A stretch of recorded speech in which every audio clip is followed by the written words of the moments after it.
제가 신대원 다닐 때가 벌써 30년 전입니다. 그 당시 제가 제일 많이 읽었던 책들 중에 헨리 나우엔의 책을 많이 읽었습니다. 헨리 나우엔이 25년 전쯤 돌아가셨으니까, 그러니까 제가 신대원 다닐 때 가장 이제 전성기, 주가가 높았을 때입니다. 그러니까 비록 비단 저뿐만 아니라 제 또래 교역자들이라면 아마 신학교 다닐 때 그분의 책을 많이 읽으면서 감동을 많이 받지 않았을까 그렇게 생각합니다. 대략 이분이 한 50여 권 책을 쓰셨는데요. 고마운 거는 모든 책들이 다 짧습니다. 그래서 많이 읽을 수 있었습니다. 짧은 책이지만 깊은 감동을 준 책인데, 이 헨리 나우엔은 가톨릭 사제입니다. 그러니까 신부님입니다. 그러니까 처자식이 없는 분이시죠. 오늘 어린이 주일 헨리 나우엔의 이야기를 여러분과 좀 나누고 싶습니다. 따지고 보면 우리 예수님도 아내와 자녀가 없으셨잖아요. 근데 오늘 본문에 예수님을 무리를 가르치시는데 예수님의 육신의 모친과 동생들이 지금 밖에 와서 기다리고 있었다는 거 아닙니까? 한 사람이 예수님께 와서 선생님, 지금 선생님의 어머니와 동생들이 밖에서 선생님 기다리고 있습니다. 그럴 때 주님 말씀하셨다는 거예요. 제자들을 가르치시면서 보라, 내 어머니와 동생들 여기 있다고. 누구든지 하늘에 계신 내 아버지의 뜻대로 행하는 자가 내 형제요, 내 자매요, 어머니니라. 이렇게 말씀하셨습니다. 요즘 TV 틀면 뭐 아빠 찬스, 엄마 찬스 이런 얘기가 공공연히 들려집니다. 어떤 특정인을 지칭한 이야기만은 아닐 겁니다. 저와 여러분 아마 여기에서 다 자유로운 사람은 없을 줄로 압니다. 그러니까 저를 포함한 우리 모두가 이런 가족 이기주의라 그럴까요? 나 자신만을 챙기는 그런 시대를 살아가고 있습니다. 어떤 젊은 목사님 이제 아이가 이제 갓난 한 2-3살 이렇게 있으니까 아이 키우는 거 양육하는 거 너무 힘들어 죽겠다고 그러면서 조금 이제 아이가 크면 좀 괜찮아지냐고 그러더니 그 옆에 제 친한 후배 목사님인데요. 이분은 지금 고등학교 3학년 쌍둥이 아들이 있거든요. 그러니까는 조금만 기다려보라고 죽고 싶은 게 아니라 죽이고 싶을 거라고. 여러분 뭐 죽고 싶다 죽이고 싶다 말은 그렇게 하지만 자녀를 사랑하죠. 아빠 찬스 있다면 아마 쓰려고 할 겁니다. 저를 포함해서 다 그런 사람들입니다. 그래서 저는 이런 생각을 해봤어요. 어린이 주일 아니 5월 한 달 동안 제가 설교하는 대신 헨리 나우엔이 만약 한 달 동안 주일 예배 우리 교회 강사로 메시지를 전하신다면 얼마나 좋을까. 아마 더 큰 유익과 더 큰 은혜를 우리 성도들에게 끼치지 않을까 하는 그런 마음으로 5월 달 말씀을 준비해 봤습니다. 그러니까 이번 달 강사 소개하는 마음으로 제가 헨리 나우엔을 좀 소개하겠습니다. 이분은 1932년생이신데 그러니까 25년 전 1996년에 돌아가셨으니까 대략 그분의 나이와 그분이 활동하셨던 시대를 짐작하실 수 있을 겁니다. 이분은 네덜란드에서 태어나셔서 네덜란드에서 심리학과 신학을 같이 공부하시고 거기서 신부님이 되셨어요.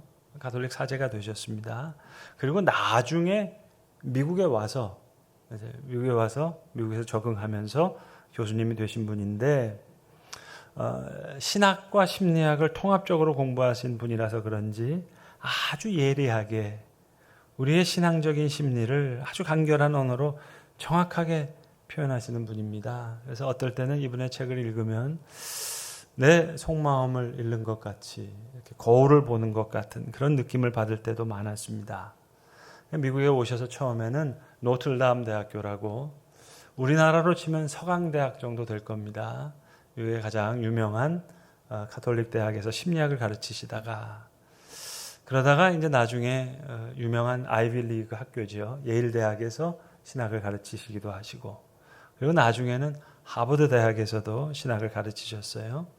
지금도 예일 대학교 그 신학부 디비니티 스쿨 가시면 채플이 있는데 그 예배당 이름을 헨리 나우엔 채플이라고 명명할 만큼 많은 사람들에게 존경을 받고 있는 그런 분입니다. 근데 이분은 교수만 하신 분이 아니라 카톨릭 사제니까 학교에 계시다가 나오셔서 트라피스트 수도의 수도원에 들어가서 수도원 생활을 하시면서 또 거기서 글을 막 써요. 사람들이 그 글에 감동을 받기도 하고 또 예일 대학에서 교수하시다가 또 학교를 그만두고 저 라틴 아메리카 남미의 아주 가난한 나라죠. 볼리비아 페루에 가서 아주 극빈자들 가난한 자들과 함께 지내면서 또 글을 쓰시기도 하시고 아무래도 처자식이 없어서 자유롭게 다니셨던 것 같아요. 그리고 하버드 대학에서 또 초청을 받아서 교수하시다가 그 하버드 대학 자리를 내려놓고 저 카나다에 가서 라르시 데이브레이크라고 하는 장애인 공동체입니다. 아주 중증 장애인, 육체적인 중증 장애인뿐만 아니라 정신적인 중증 장애를 앓고 있는 그 데이브레이크, 그 장애인 공동체에 들어가서 장애우들 돌보미 하시다가 결국 세상을 떠나게 되신 그런 분인데요. 이제 거기서 경험한 내용들 이런 걸 가지고 하나님은 과연 어떤 분이실까? 성령은 과연 어떻게 역사하시나? 믿음은 도대체 뭘까?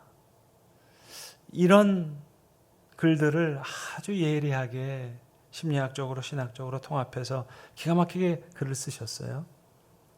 그러니까 자, 학자로서의 성공 저 너머에 수도원에서의 고독한 시간이 있었지만 그 속에 비밀한 내적 평안이 있더라. 그 공동체 생활 속에서 뭐 그런 글들. 또 학교를 떠나서 저 남미의 가난한 볼리비아 페루의 극빈자들과 함께 지내면서 거기에 또 하나님 자녀들의 해맑은 미소가 있더라. 사랑하는 어머니를 잃고 나서 슬픔과 애탄 속에 있는데 또 그 아픔을 넘어서 어머니 같은 하나님의 임재가 있더라. 뭐 그런 글을 쓰시는 거예요. 하버드 대학에서 학자로서 쌓아왔던 그 경력, 그 너머에 마음과 몸이 다 부서진 사람들 속에서 하나님의 음성을 듣게 되더라. 그런 이야기들을 많이 쓰셨습니다. 그래서 비록 간접 경험이긴 하지만 제가 그분을 대신해서 우리 옆, 하나님 앞 이런 제목으로 헨리 나우엔의 책을 읽으면서 받았던 감동, 그래봐야 5번 20분씩이니까 책 한 권씩 소개하면서 여러분과 함께 은혜 나누는 것도 그저 나름 의미가 있겠다. 이분의 책이 많은 개신교인에게도 어떤 영적 교과서와 같은 역할을 하셨기 때문에 그런 생각으로 오늘 말씀을 준비했습니다. 오늘 소개해드릴 책은 이분이 쓰신 책 중에 거의 후기에 쓰신 책 중에 거울 너머의 세계라는 제목의 책이 있어요. 왜 거울 너머의 세계냐? 승합차에 치여서 교통사고를 당하신 후에 죽음의 문턱에서 삶이 도대체 어떤 의미를 나한테 주는가? 이것을 묵상하시면서 쓴 책이에요. 말씀드린 대로 이분이 말년에 카나다에서 생활하셨는데 카나다는 겨울에 무지 춥잖아요. 눈도 많이 내리고 그날도 아주 추운 겨울날인데 길이 미끌미끌해서 늘 걸어서 자기 장애우들 돌보는 시간에 맞춰서 가려고 그러는데 같이 있는 사람들이 교수님 가지 말라고 말리는데 이분이 이제 시간 맞춰서 가려고 길을 걷다가 뒤에서 승합차가 오는데 그 승합차 백미러에 이렇게 받쳐서 길바닥에 나둥그러지신 거예요. 갈비뼈 5대 부러진 줄 알았는데 입원해서 보니까 비장 쪽에 출혈이 있다고 해서 비장 절개 수술을 이제 받으시는데 간단한 수술인 줄 알았는데 열어보니까 비장이 거의 이제 피바다 위에 떠 있는 섬처럼 모든 이 피의 3분의 2 정도가 출혈된 상태. 그러니까 과연 이 수술을 견딜 수 있을까? 많은 사람들이 걱정하면서 지낼 때 본인은 그 죽음의 문턱에서 묵상한 내용을 쓰신 겁니다. 이 승합차 백밀러에 치셨다 그랬잖아요. 그러니까 그 자기 사고 낸 그 차에 실려서 병원에 가는데 그 백밀러 거울을 보니까 이게 도대체 얼마나 세게 부딪힌 건지 알 정도로 그 깨진 거울 너머에 세계를 쓴 거예요. 사고가 났을 때 막 화가 난 심정, 막 그 안타까운 심정, 이것도 얼마나 솔직하게 썼는지, 병원에서의 있는 그 감정들, 이런 것들을 잘 쓰시는데, 자, 이제 수술하게 되는데 죽음 앞에 서 보니까 자기 자신에 대해서 전혀 새로운 시각을 볼 수 있는 눈을 갖게 되는 거예요. 그러니까 주치의 얼굴도 보이고 친절을 베풀었던 간호사 선생님 얼굴도 보이고 또 함께 신앙을 쌓았던 그 믿음의 공동체 사람들이 간절하게 안타까워하면서 기도하는 모습도 있지만 어떤 경험을 했는가 하니 지금 삶 저 너머에 죽음이 있잖아요. 근데 그 죽음의 문턱에서 마치 주님이 자, 내 곁으로 와라. 두려워하지 말아라.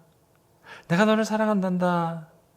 너무 부드럽게 자기를 안아주는 어떤 아주 성스러운 임재를 느꼈다는 거죠. 그러니까 저곳은 어떤 곳일까? 근데 저곳을 이제 거느려 봐야지. 삶 너머에 있는 다른 삶, 죽음 저편에 있는 그 존재 양식이 너무 순전하게 무조건적인 사랑으로 그렇게 더욱이 좋게 느껴졌다는 거예요. 그동안은 여러분 모함이 많았거든요. 헷갈렸거든요. 성경을 많이 연구하신 분이에요. 강의도 많이 하셨어요. 설교를 많이 하시기도 하셨고 설교를 많이 듣기도 하셨어요. 많은 경건서적을 읽기도 했고 본인이 그 경건서적을 쓰기도 했어요. 그런데 모호한 부분이 많았잖아요. 헷갈렸던 부분이 많았잖아요. 예수님 어떨 때는 가까운 분처럼 느껴졌다가 어떨 때는 멀리 계신 분 같이 느껴지고 어떨 때는 친구인 것 같다가도 어떨 때는 이렇게 낯설게 다가올 때가 있습니다. 예수님 이렇게 불투명했었는데 소망의 구원이시기도 하다가 동시에 두려움, 죄책감, 수치심 자기가 그 심리를 느끼는 것도 하나님 존재 때문에 느껴지는 분이었는데 그 죽음의 문턱에서 바라보는 그 세계에 그렇게 따뜻하고 좋을 수가 없었대요. 그러니까 자, 죽음 저편의 세계, 이제 나의 모든 이 땅에서의 모호함, 불확실함, 이건 흔적도 없이 사라져버릴 그런 세계 같은데 오라 나에게로 오라. 야, 진짜 사랑이 저기 있구나. 진짜 생명이 저기 있구나. 그런 확실한 경험. 이제 여기가 너의 집이다.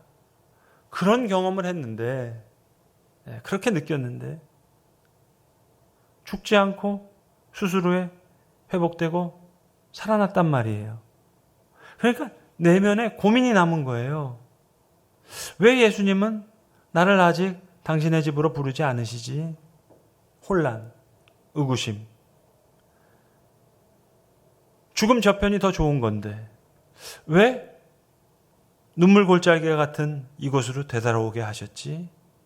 자문하게 됐다는 거죠. 내가 죽고 없어지면 그렇게 해서 하나님께 더 나아갈 수 있다면 그게 하나님 편에서도 유익이고 내 편에서도 유익일 텐데 그런데 난 왜 살아있지? 왜 난 아직 하나님의 집에 들어갈 준비가 안 된 자로 여겨졌을까?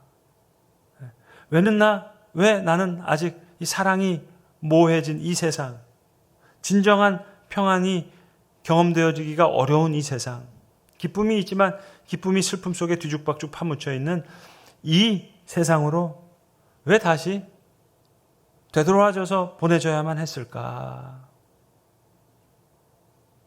생각하는데 한 가지 말고는 생각할 길이 없는 거죠. 그 순간 느꼈던 그 평안, 그 온전한 사랑, 그 따뜻한 생명을 이곳에 전하라는 그런 남은 소명이 아닐까. 그렇게 삶의 의미와 소명을 다시 발견했는데 여러분 왜 어디 들어갈 때 마음과 나올 때 마음은 다르다 그러잖아요.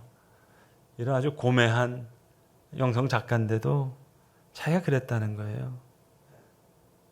죽음의 문턱에 다녀와서 체험을 글로 쓰고 몇 달이 지났는데 또다시 복잡한 일상 속으로 되돌아가거든요. 여러분, 그분이 그랬다면 우린 더 하겠죠. 우리 다 같이 부족한 죄인이니까.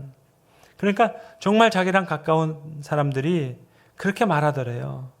당신 아팠을 때는 당신 주위로 사람들이 많이 몰려들었고 얼마나 그분을 위해서 많이 기도했겠어요.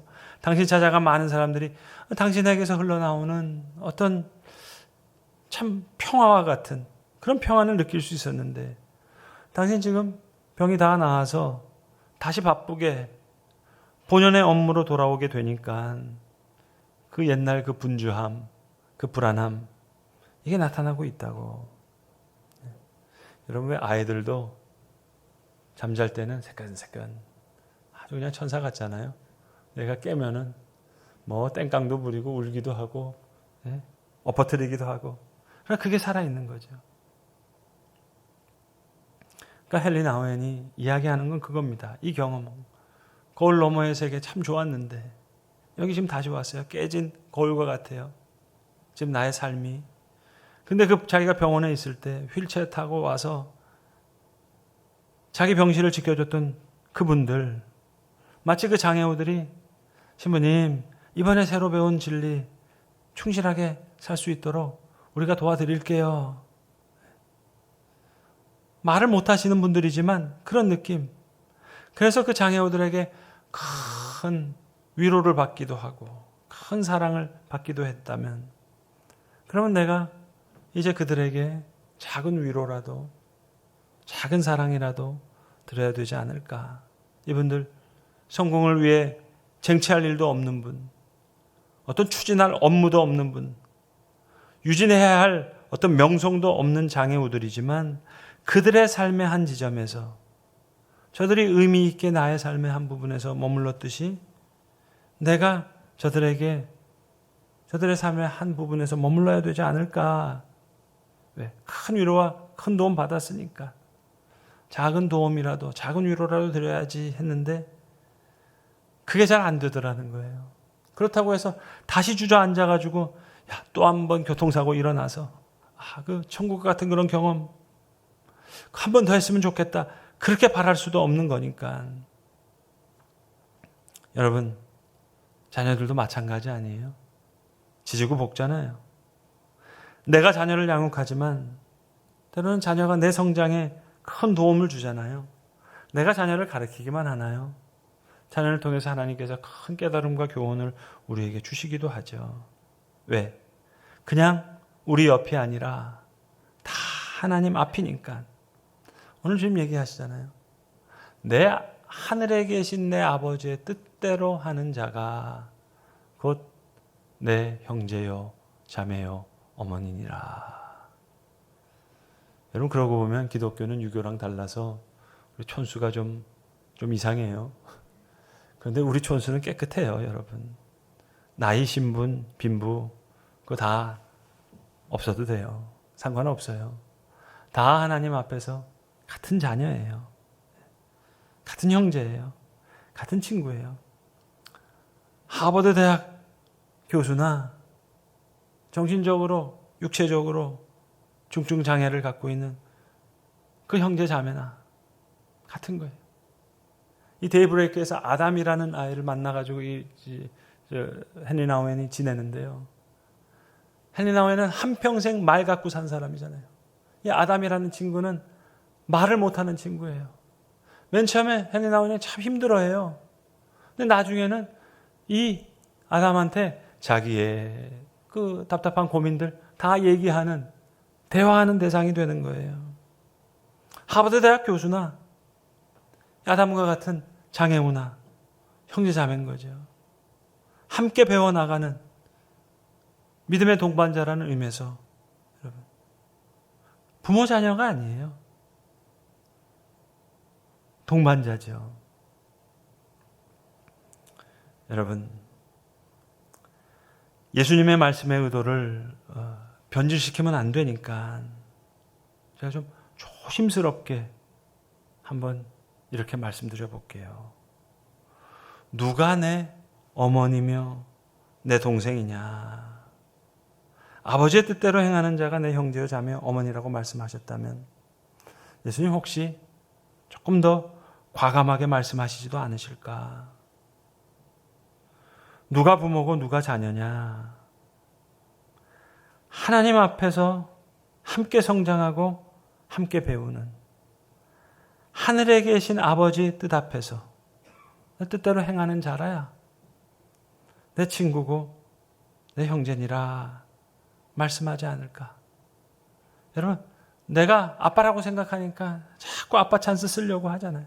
내가 엄마라고 생각하니까 기회 때마다 엄마 찬스 쓰려고 하잖아요. 그러나 하나님 앞에서 함께 배워나가는 내 아래도 아니에요. 내 옆도 아니에요. 하나님 앞에서. 여러분, 코로나 기간을 보내면서 제가 그런 생각 참 많이 했습니다. 우리 교우들이 유튜브로 벌써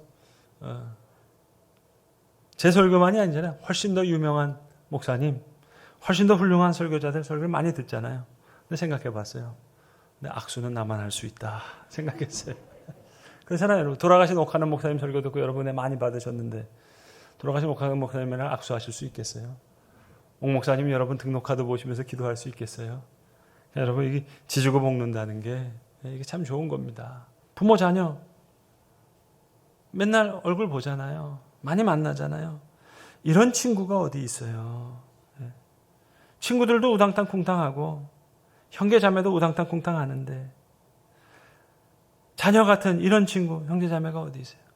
다음 주에 제가 조금 더 말씀드리겠지만